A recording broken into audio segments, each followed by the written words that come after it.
یہاں پہ جو الثالث تیسرا عنوان ہے کہ الوضع تعیینی و تعینی۔ تعیین اور تعیین باب تفعیل سے ہے، اور تعین جو ہے یہ باب تفاعل سے ہے۔ تو یہاں پہ یہ بحث کی جاتی ہے کہ یہ جو وضع ہو رہی ہے یہ وضع کیسے ہوتی ہے، ٹھیک ہے؟ اسے کیا کہتے ہیں؟ ما ہوا سبب الوضع، یعنی پہلے تو ہم نے یہ کہا نا کہ دلالت کا کیا سبب ہے، کہ دلالت اللفظ علی المعنی، اس کے پیچھے کیا سبب ہے، تو کہا کہ اس کے پیچھے سبب کیا ہے؟ وضع ہے۔ پھر یہ سوال اٹھایا کہ یہ وضع کون بندہ کر رہے، ٹھیک ہے؟ اس کا جواب بھی دے دیا کہ یہ طبیعت بشری کا تقاضا ہے، بہت سارے لوگ کرتے ہیں اس طریقے سے۔ پھر ابھی یہ سوال ہو گیا کہ وہ کیسے کرتے ہیں ابھی وضع، ٹھیک ہے؟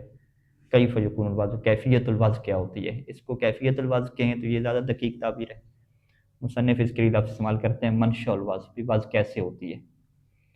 تو آپ کہیں گے سیدھا سیدھا جواب کیا ہے کہ وضع کرنے سے ہوتی ہے، اور کیسے ہوتی ہے، ٹھیک ہے؟ کوئی پوچھے کہ بھئی یہ جال کیسے ہوئی ہے جی، کیسے اس بندے نے جال پر بنایا، کمپنی کا نام کیسے رکھا؟ بھی رکھنے سے رکھا ہے تو رکھ دی، ٹھیک ہے؟ تو اسی وجہ سے مصنف کیا کہتے ہیں کہ بھئی اصل تو یہی ہے کہ جب آپ یہ سوال اٹھاتے ہیں کہ یہ وضع کیسے ہوئی ہے، تو وہ سیدھا جواب کیا دیں گے؟ وضع کرنے سے ہوئی ہے۔ وضع کرنے سے یعنی آپ بالفاظ ذکر کیا کہتے ہیں؟ تعیین کرنے سے۔ وضع کا ایک دوسرا نام کیا ہے؟ تعیین بھی ہے، ٹھیک ہے؟ تعیین، اختصاص، اعتبار، جعل، یہ سارے مختلف نام ہیں۔ تو اصل یہ ہے کہ جب بھی انسان کسی کمپنی کا نام رکھتا ہے، بچے کا نام رکھتا ہے، کسی چیز کے لیے کوئی اس نے لفظ رکھا، تو وہ واضح کرے گا، واضح کرے گا یعنی تعیین کرے گا، ٹھیک ہے؟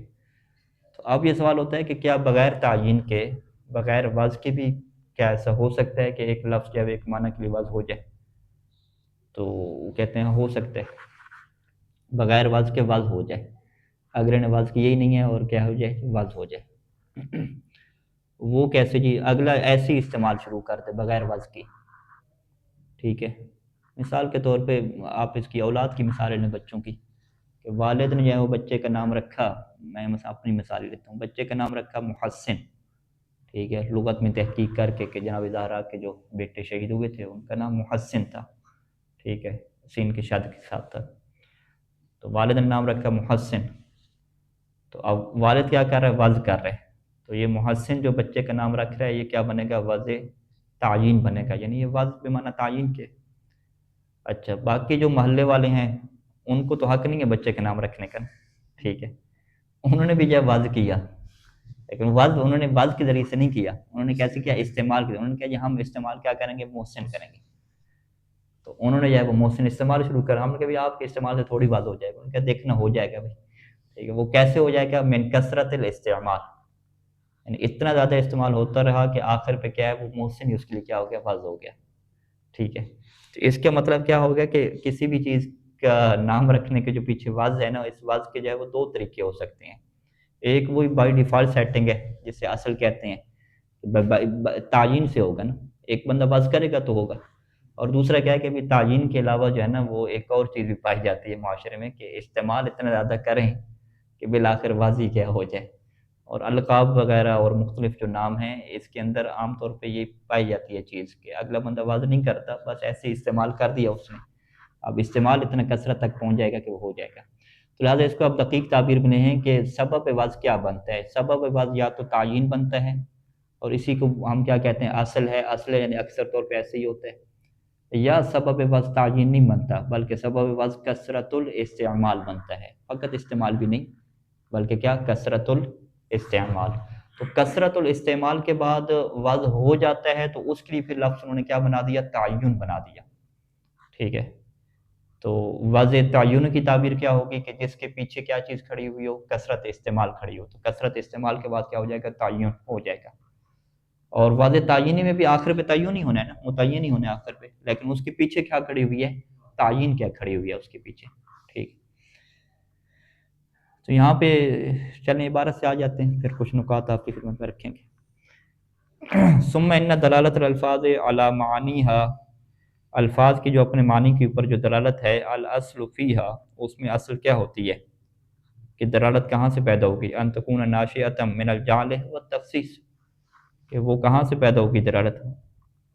وہ جعل اور تخصیص سے پیدا ہوگی، جو پیچھے کہا تھا کہ کیونکہ الفاظ کا معنی کے ساتھ جو علاقہ ہے وہ علاقہ ذاتی نہیں ہے، علاقہ کیا؟ وضعی ہے، وضعی کا مطلب کیا ہوتا ہے؟ یعنی جعلی ہے، ٹھیک ہے، اختصاصی ہے، تو لہٰذا الفاظ کی اپنے معنی کے اوپر دلالت کیا ہے؟ بسبب الوضع ہوگی۔ بسبب الوضع کی جگہ پہ یہاں پہ کون سے الفاظ لے کر آ رہے ہیں؟ یعنی من الجعل و تخصیص، کہ وہ دلالت کہاں سے آئے گی؟ جعل اور تخصیص سے آئے گی نا۔ تو جب جعل اور تخصیص سے وضع آئے گی تو اس کو آپ سیدھا اس وضع کا کیا نام رکھتے ہیں؟ اس کا نام کیا رکھتے ہیں؟ تعیین رکھتے ہیں، ٹھیک ہے۔ تو اصل ہوتا یہی ہے، اسی مصنف کیا کہتے ہیں آخر پہ کہیں گے، ہاں بلکہ ابھی کہہ دیا نا، ہاں الاصل کہہ دیا نا، الاصل فیہ، کہ دلالت میں اصل کیا ہے؟ وہ وضع سے آئے گی۔ اور پھر آخر پہ ہم کیا کہہ دیں کہ وضع کس سے جو ہے وہ ہوگی؟ وضع میں اصل کیا ہے کہ وضع بھی کس سے ہوتی ہے؟ تعیین سے ہوتی ہے، یہ یعنی یہ دقیق تعبیر ہو جائے گی۔ تو دلالت الفاظ کے اپنے معنی پہ کون سی وضع سے ہوتی ہے؟ اس وضع سے ہوتی ہے کہ جس وضع کو ہم کیا کہتے ہیں؟ تعیین کہتے ہیں۔ یہ کیا ہوگی؟ دلالت میں بھی یہ اصل ہوگی، اور خود وضع کے اندر بھی یہ کیا ہوگی؟ اصل ہو گئی۔ وقد تنشأ الدلالۃ من اختصاص اللفظ بالمعنی، اور کبھی یہ دلالت پیدا ہوتی ہے، کہاں سے پیدا ہوتی ہے؟ جعل اور تخصیص سے پیدا نہیں ہوتی، بلکہ اختصاص سے پیدا ہوتی ہے، کہ لفظ معنی کے ساتھ اختصاص رکھتا ہے۔ لیکن اس اختصاص کے پیچھے جو وجہ ہے وہ کیا ہے؟ وضع اور جعل نہیں ہے، ٹھیک ہے۔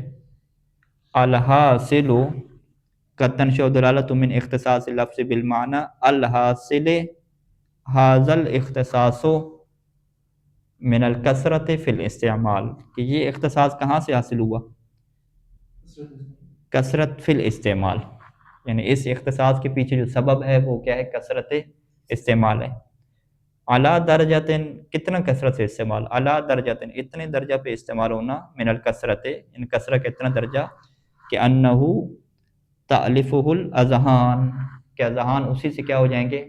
مانوس ہو جائیں گے، الفت سے، علاوہ جن اس طریقے سے معلوف ہو جائیں گے کہ علاوہ جن اذا سمع اللفظ، یا اذا سمع اللفظ، کہ جب بھی اس لفظ کو سنا جائے گا تو ینتقل السامع منہ الی المعنی، تو سامع کیا ہے؟ اسی معنی کی طرف منتقل ہو جائے گا جس معنی کے اندر اسے استعمال کیا گیا۔ تو اس وضع کو اس وقت صورت میں کیا کہتے ہیں؟ تعینی جو ہے وہ کہہ دیتے ہیں، ٹھیک ہے۔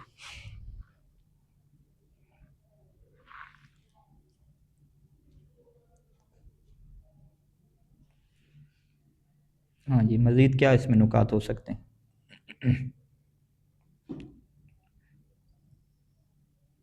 مزید یہ ایک سوال اٹھایا جاتا ہے یہاں پہ کہ وضع کی جو دو قسمیں کی ہیں، تو تعینی کو بھی وضع کا نام دیا اور تعینوں کو بھی کیا نام دیا؟ وضع کا نام دیا۔ تو تعین میں دیکھیں تو وضع کون سی پائی جاتی ہے؟ تعین میں وضع کون سی ہوتی ہے؟ تعین میں کیا وضع ہوتی ہے یا نہیں ہوتی؟ تعین میں تو وضع نہیں ہوتی، تعین میں کیا ہوتا ہے؟ کثرت استعمال ہوتا ہے۔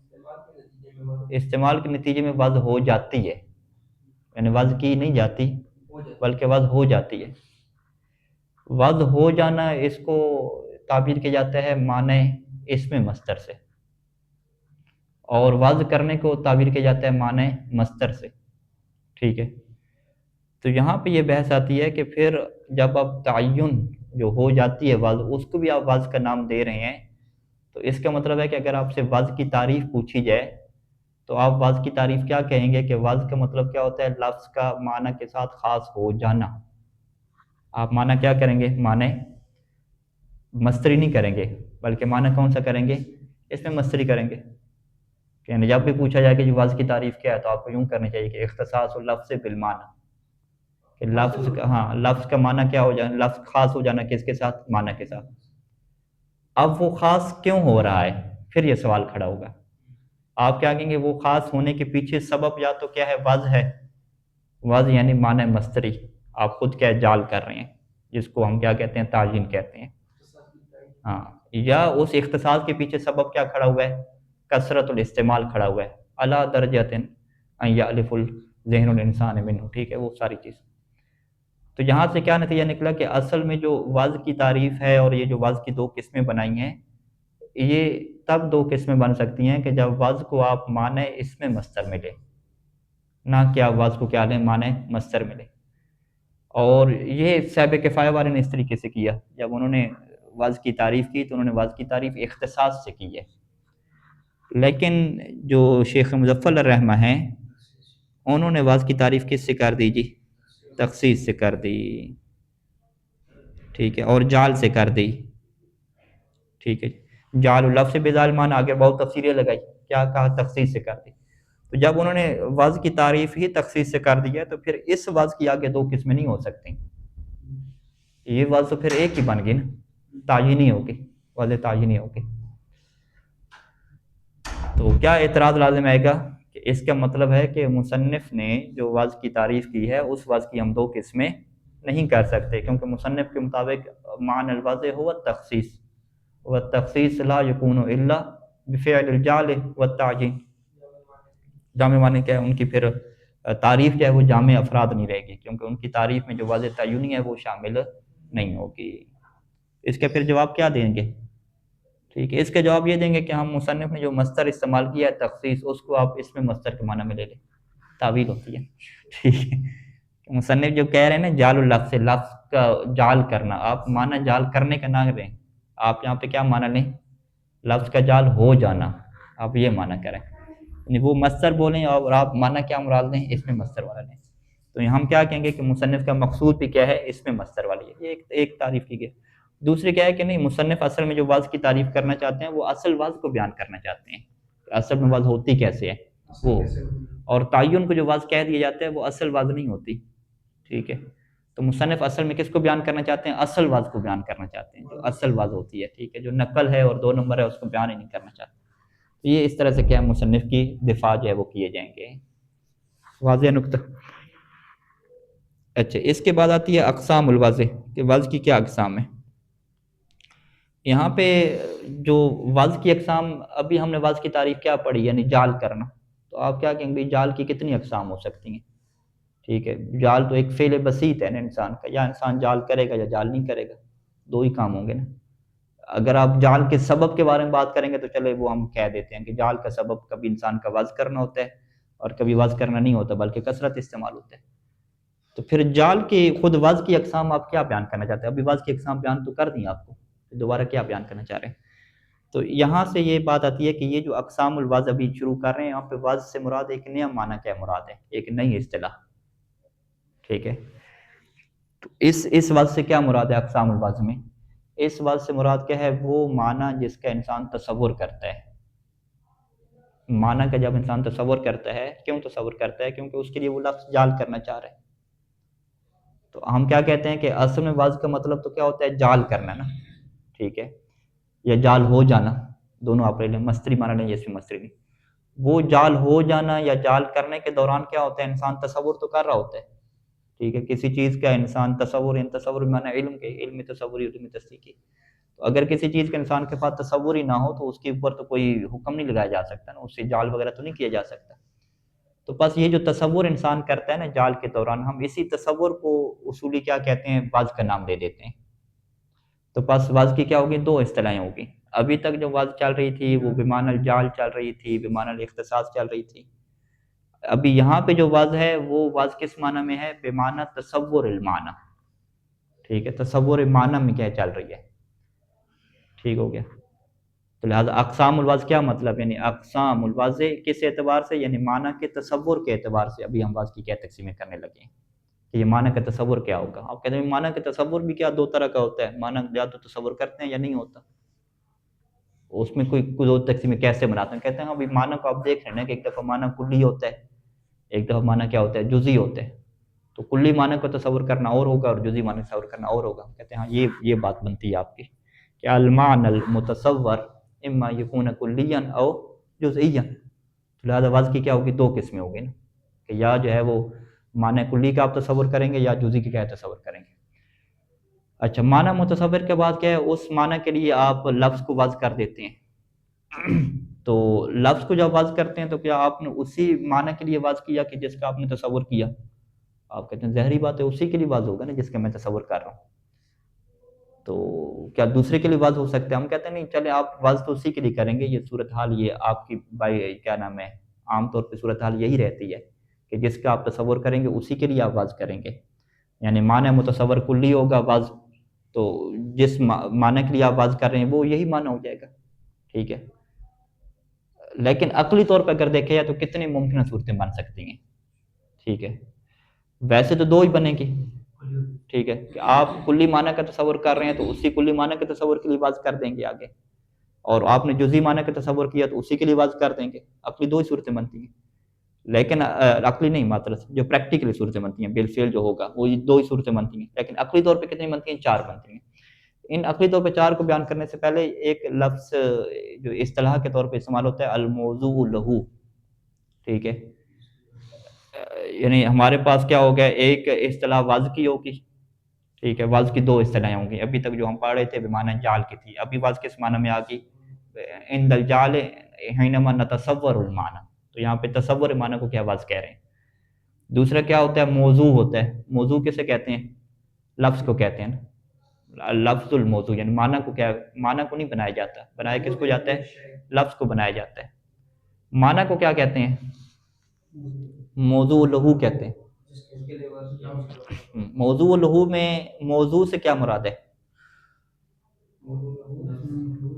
موضوع سے کیا مراد ہے؟ معنی یا لفظ؟ لفظ مراد ہے، تو معنی کیا ہو گیا؟ لہو ہو گیا، یعنی معنی کو حقیقت میں کیا کہتے ہیں؟ لہو کہتے ہیں، معنی بیچارہ لہو ہے، بس جو موضوع ہے وہ کیا ہے جی؟ وہ لفظ ہی ہے، لیکن اس پورے معنی کو ہم کیا کہتے ہیں؟ موضوع لہو۔ تو اگر موضوع لہو کو پورا کھولیں تو پوری ترکیب کیا بنتی ہے؟ الموضوع لہو اللفظ، یہاں پہ لفظ کیا ہمارے پاس موجود ہے، کیونکہ ہم کیا کہہ رہے ہیں کہ موضوع لہو میں آپ کیا کہہ رہے ہیں؟ معنی کو موضوع لہو کہتے ہیں، تو موضوع سے کیا مراد ہے؟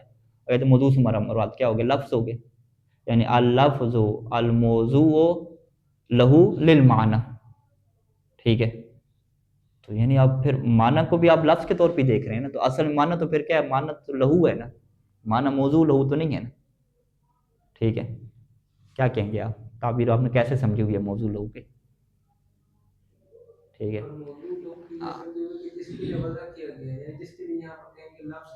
جس کے لیے لفظ کو وضع کیا گیا نا، ٹھیک ہے، تو اس کا مطلب کیا ہے کہ یہاں پہ بہت ساری چیزیں پوشیدہ آپ کو ماننی پڑ رہی ہیں نا، آپ نے کیا کہ جی میری مراد کیا ہے؟ المعنی الموضوع لہو، معنی کو آپ نے کیا بنایا؟ موصوف بنایا، جس کے لیے وضع کیا گیا، اور موضوع کو کیا بنایا؟ معنی کے لیے صفت بنایا، تو اس کا مطلب آپ معنی کو موضوع کہہ رہے ہیں نا، جبکہ معنی تو موضوع نہیں ہو گیا نا، لفظ موضوع ہوتا ہے، تو پھر اس میں تھوڑی چینجنگ ہمیں کرنی پڑے گی نا عبارت میں نا، ہاں، یعنی وہ معنی، وہ لفظ جس کو معنی کے لیے وضع کیا گیا ہے وہ تو لفظ موضوع ہو گیا نا، ابھی معنی کی ہم ایک اصطلاح بنا رہے ہیں، وہی نا، یہ لغوی معنی کے مطابق ہی ہے نا، اور کیا، ہاں، تو معنی کو کیا کہیں گے؟ المعنی الموضوع لہ اللفظ، اصل میں تعبیر یوں ہے، موضوع لہو کے اصل میں پوری تعبیر آپ کھولیں تو کیا بنتا ہے؟ المعنی الموضوع لہ اللفظ، معنی کی صفت موضوع بن رہی ہے، لیکن کون سا موضوع صفت بن رہی ہے؟ کہ جس موضوع کا جو مفعول ہے نا اللفظ، وہ محذوف ہے وہاں پہ، یعنی تعبیر کیا بنے گی کہ وہ معنی جس کے لیے لفظ کو وضع کیا گیا ہو، ٹھیک ہے، تو لہٰذا اگر پوچھے یہ جو موضوع لہو آپ کہتے ہیں، یعنی موضوع اللہ ہم کہتے ہیں، ٹھیک ہے، موضوع اللہ کو آپ کھولیں بھی، موضوع اللہ کیا ہوتا ہے؟ تو وہ آپ کو پہلے نمبر پہ پھنسائے گا کہ موضوع تو کیا ہوتا ہے؟ لفظ ہوتا ہے، تو پھر معنی کدھر گیا؟ معنی تو لہو ہو گیا، فقط پھر لہو کہیں، پھر اگر ہو گیا کہ اچھا آپ کیا کہہ رہے ہیں؟ اللفظ الموضوع، اگر لفظ الموضوع کہتے ہیں وہ لفظ جس سے بنایا گیا وہ معنی کے لیے، تو یہ تو پھر آپ کس کی بات کر رہے ہیں؟ لفظ کی بات کر رہے ہیں، جبکہ ہم کسے کہہ رہے ہیں؟ معنی کو کہہ رہے ہیں، پھر وہ کہے گا کہ اچھا شروع میں پھر معنی لگا دو، المعنی الموضوع لہو، کہ اچھا معنی موضوع کہہ رہے ہیں تو پھر معنی کیا ہو گیا؟ موضوع ہو گیا، پھر لہو کیا ہو گیا؟ لہو یعنی لفظ پھر ہو گیا، ٹھیک ہے، پھر آپ کہیں گے نہیں المعنی الموضوع لہو، آخر پہ ہم نے کیا ایک لفظ کو معذوف ماننا ہے، تو پوری تعبیر کیسے کھلے گی؟ المعنی الموضوع لہ اللفظ، یہ پوری کیا تعبیر بنی؟ وہ معنی کہ وضع کیا گیا ہے اللفظ، لفظ کو لہو، لہو یعنی للمعنی، اس معنی کے لیے، ٹھیک ہے، تو اصل میں ہم معنی کو دیکھ رہے ہیں کہ جس معنی کے لیے لفظ کو کیا وضع کیا گیا ہے، تو پھر شارٹ کٹ میں ہم کیا کہہ دیتے ہیں؟ معنی موضوع اللہ، معنی موضوع اللہ، ٹھیک ہے، معنی موضوع اللہ، یہ شارٹ کٹ کیا چل جاتا ہے نا، تو معنی موضوع اللہ کیا مطلب؟ یعنی معنی موضوع لہو اللفظ، یہ پوری کی تعبیر کیا کھلی ہوئی، ٹھیک ہے، یہ اصطلاح واضح ہے، تو لہٰذا کیا ہے؟ ہم واضح کو کس معنی میں لے رہے ہیں؟ المعنی المتصور، جس معنی کو ہم تصور کر رہے ہیں، اچھا اس کے بدلے میں جب ہم معنی واضح کر رہے ہیں کہ جس معنی کے لیے لفظ کو واضح کر رہے ہیں، تو اس معنی کو ہم کیا کہہ رہے ہیں؟ موضوع لہو کہہ رہے ہیں، تو لہٰذا اگر معنی ہمارا کلی ہے، یعنی جس معنی کا ہم نے تصور کیا وہ کلی ہے، تو وضع کیا ہو جائے گی؟ عام ہو جائے گی. عام اور خاص کہتے ہیں نا، کلی کو ہم عام کہتے ہیں، جزئی کو کیا کہتے ہیں؟ خاص کہتے ہیں. تو وضع عام ہو جائے گی، تصور یعنی عام ہو گیا. اور جس معنی کے لیے ہم نے لفظ کو وضع کیا اس معنی کو بھی ہم کیا لے رہے ہیں؟ کلی لے رہے ہیں. تو آپ کہتے ہیں ظاہری بات ہے، جس معنی کا میں نے تصور کیا اسی کے لیے میں نے وضع کرنا ہے. تو یہ وضع عام ہو جائے گی، اور موضوع لہو بھی کیا ہو جائے گا؟ عام ہو جائے گا. یعنی وضع عام، موضوع اللہ عام. ٹھیک ہے. تصور بھی عام، اور جس معنی کے لیے وضع کیا گیا وہ بھی عام. یعنی لفظ کی کوئی بات ہی نہیں ہے، سارا معنی کی بات چل رہی ہے. یعنی یہ جو تقسیم اقسام الوضع کہتے ہیں نا، ہاں یہ تقسیم کیا ہے؟ معنی کے اعتبار سے ہیں. معنی کے اعتبار سے کیا آپ معنی کو وضع کہہ رہے ہیں؟ کہتے ہیں یہ ہماری نئی اصطلاح ہے. ہم معنی متصور کو وضع کہیں گے، اور جس معنی کے لیے آپ وضع کریں گے اس سے کیا کہیں گے؟ معنی موضوع لہو کہیں گے. ہاں، معنی کو معنی کے لیے وضع نہیں کریں گے، وضع تو لفظ کو ہی کرنا ہے نا، لفظ کو وضع کرنا ہے، معنی کے لیے وضع کرنا ہے. ہاں نہیں، پہلے نمبر پہ ہم معنی سوچیں گے. انسان پہلے معنی سوچتا ہے نا. انسان نے معنی سوچا، اپنے بچے کو دیکھا، ٹھیک ہے، بچے کو سارا شکل و صورت دیکھی، ٹھیک ہے، اب بچے کا تصور ہو گیا. بچے کے تصور ہونے کے بعد اب کیا ہے؟ وہ ایک لفظ کو وضع کرے گا اس کے لیے. جب وہ لفظ کو تصور وضع کرے گا اسی معنی کے لیے نا، تو یہ دوسرا درمیان میں موضوع لہو کیا آ رہا ہے؟ ہم کہیں گے یہ من جہت لسانیہ، آپ اسی معنی متصور کو کیا کہہ رہے ہیں؟ موضوع لہو بھی کہہ رہے ہیں. ٹھیک ہے، من جہت انسانیہ، یعنی بات ایک ہی ہے، دو تو تصور نہیں ہو رہے. وہی جو آپ نے بچے کا تصور کیا تھا وہ کیا ہو گیا؟ المعنی المتصور ہو گیا. آپ نے اسی کے لیے کیا، جب لفظ کو وضع کر دیا تو اب اس کا ایک نیا نام بن گیا. نیا نام کیا بن گیا؟ المعنی موضوع لہو لفظ بن گیا. ہاں، یعنی یہ پہلے کیا تھا؟ پہلے یہ فقط کیا تھا؟ تصور تھا. پہلے کیا، اسے ہم کیا کہتے ہیں؟ پہلے معنی کیا ہوتا ہے؟ المعنی المتصور مجرد بغیر کسی وضع کے، ابھی اس کے لیے وضع نہیں ہوا. جب آپ اس کے لفظ کو وضع کہہ دیتے ہیں اب اس کا نیا نام بن جاتا ہے. اب آپ کہتے ہیں یہ جو معنی ہے نا المعنی المتصور، یہ اب اس کا نیا نام آ گیا.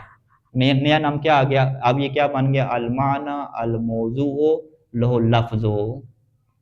ٹھیک ہے، پہلے اس کا نام کیا تھا؟ المعنی المتصور فی الذہن یا فی الخارج. ٹھیک ہے، پہلے اس کا نام کیا؟ متصور رکھیں بس. پہلے کا نام کیا رکھیں؟ المعنی المتصور. پھر اس معنی کے لیے جب آپ لفظ کو وضع کریں گے تو اب معنی متصور کس میں کنورٹ ہو جائے گا؟ المعنی موضوع لہو میں کنورٹ ہو جائے گا. دراصل میری جب سے پڑھی ہے تب سے ترقی کی بھولی ہوئی تھی، مجھے یہ سمجھ آیا تھا جب آخر میں سمجھ آیا تھا بہت سی بحثوں کے بعد کہ بات ساری معنی کی طرف ہی گھوم رہی ہے، کیونکہ لفظ تو کلی جزئی لفظ کی بات نہیں ہوتی. تو پہلے ایک معنی جو ہے وہ جزئی، اور وہ جس کے لیے رکھا جا رہا ہے وہ معنی بھی جزئی. دراصل بات ساری معنی کے بیچ میں ہے. تو وہ اگر صحیح مجتبیٰ سے کہہ رہے ہیں دو معنی کے تصور آپ کر رہے ہیں، دو دفعہ تصور کر رہے ہیں. ہاں، ہم کہہ رہے ہیں تصور ایک ہی دفعہ ہو رہا ہے، لیکن جب آپ لفظ کو اس کے لیے وضع کر دیتے ہیں تو وہ جو تصور آپ نے کیا تھا نا اس کا ایک نیا نام بن جاتا ہے. آپ اس کو کس اینگل سے نیا نام دے دیتے ہیں کہ اب یہ کیا ہو گیا؟ معنی موضوع لہو ہو گیا. ٹھیک ہے، اور چونکہ ہوتی کیا ہے کہ انسان جس معنی کو سوچتا ہے اسی کے لیے وضع کرتا ہے نا. تو اس نے اگر عام سوچا ہے تو اس کے لیے جو وضع کرے گا وہ عام ہونے کے بعد جب وضع ہو جائے گا تو وہ موضوع لہو بھی کیا بن جائے گا؟ عام بن جائے گا.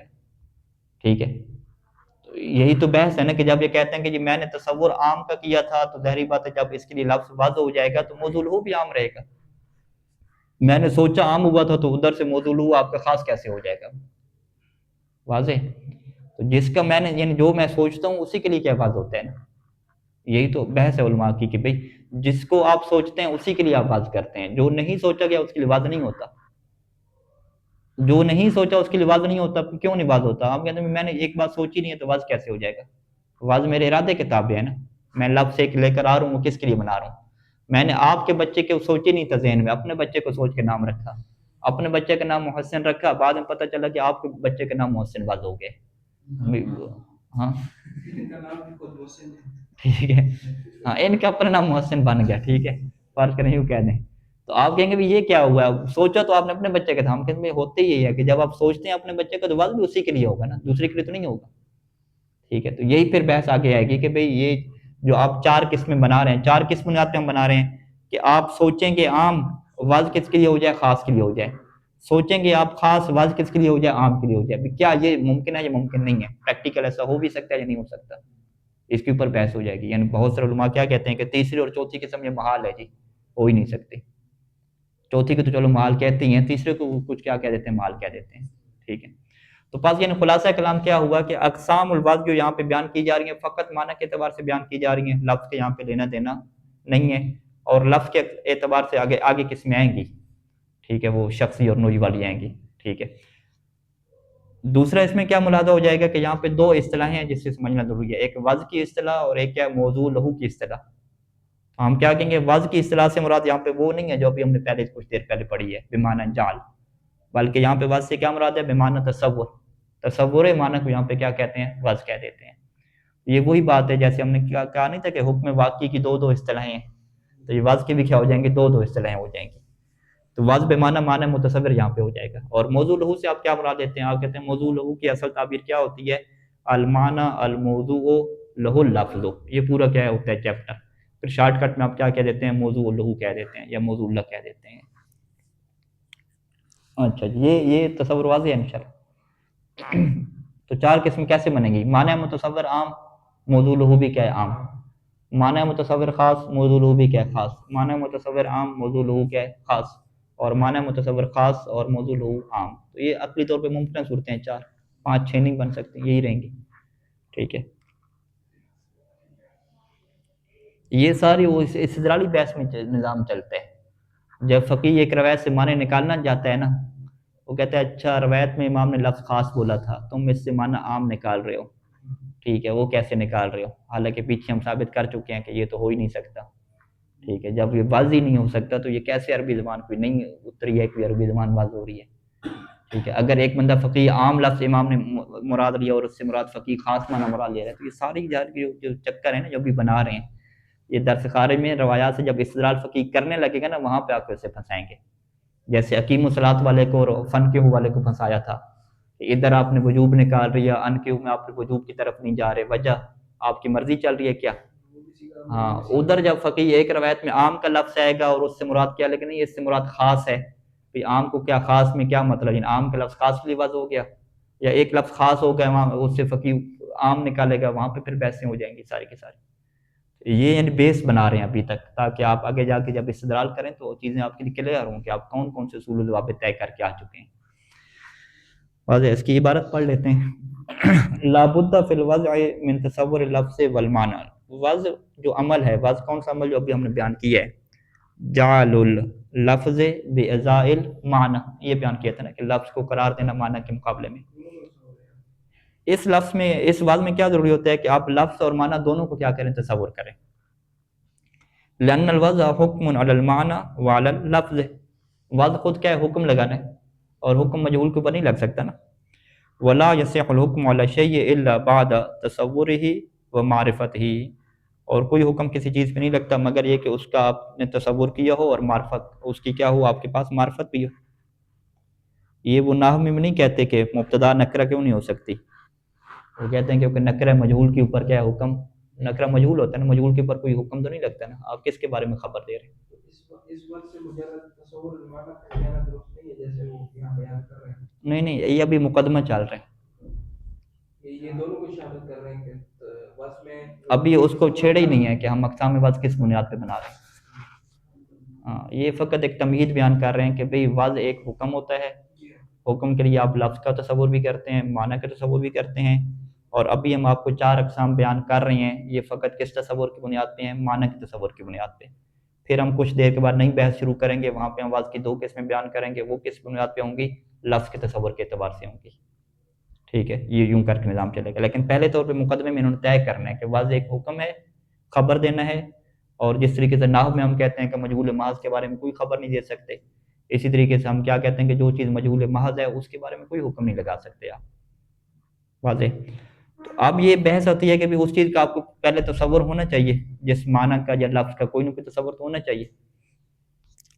وہ کہتے ہیں کہ تصور آپ کا ولو علی نحو الاجمال، اجمالی تصور بھی چلے گا۔ اجمالی تصور کیا ہوتا ہے، شے، آپ میں کوئی شے ہے ایسی، اس کے لیے میں کیا لفظ وضع کر رہا ہوں، شے ایک عنوان ہے نا، شے، ٹھیک ہے۔ مجہول محض کیا کہتے ہیں کہ اصل شے کی نہیں پتہ نا، ٹھیک ہے۔ لأن تصور شے، کیونکہ جو شے کا تصور ہے، قد یکون بنفسہ وقد یکون بوجہ، یہ تصور کی 2 قسمیں ہوتی ہیں، تصور بنفسہ اور تصور بوجہ۔ ایک چیز کا آپ خود جب تصور کریں گے تو وہ تو ظاہری بات ہے ڈیٹیل سے آپ اس کا تصور کر رہے ہیں. ایک شے کا آپ تصور کر رہے ہیں کسی ایک چہرے کے ذریعے سے، وجہ کوئی لے کر آ جائیں، وجہ بمعنی عنوان کے، کوئی عنوان بنائیں اور اس عنوان کے اندر اس چیز کا کیا کر لیں، تصور کر لیں. یعنی اس کا مطلب کیا ہے کہ آپ کو خود اس چیز کا تصور نہیں پتا تھا، ان کے پاس کوئی شے ہے بھائی، ٹھیک ہے، کوئی شے کیا مطلب، شے کو آپ نے کیا بنایا، وجہ قرار دیا اس چیز کی کیا تصور کے، یعنی وجہ کی کیا تفسیر کر رہے ہیں، اے بے تصور عنوان عام، کہ ایک عنوان عام کا آپ تصور رکھتے ہیں، تصور یعنی علم رکھتے ہیں، علم تصوری، ینطبق علیہ ہے کہ جو اس شے کے اوپر منطبق ہوتا ہو، وہ یشار بہ، اور اسی عنوان عام کے ذریعے سے اشارہ کیا جاتا ہو، الیہ، اس چیز کی طرف. اذ یکون ذالک العنوان العام، کیونکہ یہ عنوان عام کیا بن جائے گا، مرآت بن جائے گا اور کاشف ہو جائے گا، عنہ کیا مطلب، اس چیز سے. کما اذا حکمت علی شبہ من بعید، بعید سے کیا، ایک شبہ، ایک پرچھائی دیکھی، اس کا نہیں پتہ چلا، آپ نے حکم لگا دیا بھی کوئی سفید کلر کی چیز ہے، کوئی کالے رنگ کی چیز ہے، ٹھیک ہے، یہ جو کالے رنگ کی چیز ہے، سفید رنگ کی چیز ہے، تو اس کا مطلب کیا ہے کہ آپ اس کا تصور تو کر رہے ہیں لیکن خود اس شے کا تصور نہیں کر رہے کہ وہ شے ہے کیا چیز. وانت لا تعرفه بنفسه انه ای شیء ہوا، ٹھیک ہے. وہ اکثر ما تعرف عنہ، اور زیادہ سے زیادہ آپ اس کے بارے میں کیا جانتے ہیں کہ انه شیء من الاشیاء، یہ شیء من الاشیاء ایک عنوان عام ہے، یا حیوان من الحیوانات، یہ بھی کیا ایک عنوان عام ہے. فقط صح حکم کا، تو جب آپ نے یہ جان لیا کہ وہ کوئی نہ کوئی شے ہے، کوئی نہ کوئی حیوان ہے، تو اب کیا ہے، آپ کا حکم لگانا اس کے اوپر درست ہو جائے گا کہ بأنہ ابیض، کہ وہ کیا ہے جی، ابیض ہے. نحوی بھی یہی کہتے ہیں نا، وہ نحوی کیا کہتے ہیں کہ مبتدا سے آپ مراد کیا لے لیں، عام مراد لے لیں، عام مراد لے لیں آپ، تو پھر اس کے اوپر کیا حکم آپ لگاتے رہیں، ٹھیک ہے. اسی وجہ سے کیا کہتے ہیں، جب سیاق نفی میں واقعہ ہوتا ہے یا استفہام میں واقعہ ہوتا ہے تو پھر نکرہ بھی کیا مبتدا بن جاتا ہے، کیونکہ وہ عمومی ہو جاتا ہے. عمومی چیز کیا ہو جاتی ہے، معلوم ہو جاتی ہے، معلوم بالوجہ ہو جاتی ہے. جب معلوم بالوجہ ہوگی تو اس کی پھر خبر بھی کیا آ سکتی ہے، ٹھیک ہے نا، اس کے اوپر حکم لگایا جا سکتا ہے. اصولی بھی یہ بات بیان کر رہے ہیں، یعنی وہ یہ لغوی بحث ہے نا، ساری نحو کی بحث ہے، مبتدا خبر کی بحث چل رہی ہے نا حقیقت میں، خبر دینے کی. فقط صح حکم کا، تو یہاں پہ آپ کا حکم لگانا صحیح ہے اس کے اوپر کہ بأنہ ابیض، مع انک لا تعرفہ ولم تتصورہ بنفسہ وانما تصورتہ بعنوان انہ شیء او حیوان لا اکثر، واشرت به الیہ، اور اسی عنوان کے ذریعے سے آپ اس کی طرف کیا کر رہے ہیں، اشارہ کر رہے ہیں. وہذا ما یسمى فی عرفہم تصور الشیء بوجہہ وہو کاف نصیحۃ الحکم علی الشیء وہذا بخلاف المجہول محضا فانہ لا يمکن الحکم علیہ ابدا. تو انشاءاللہ اس کو پھر کیا ہے کل بیان کرتے ہیں. صلی اللہ علی محمد و آلہ اجمعین.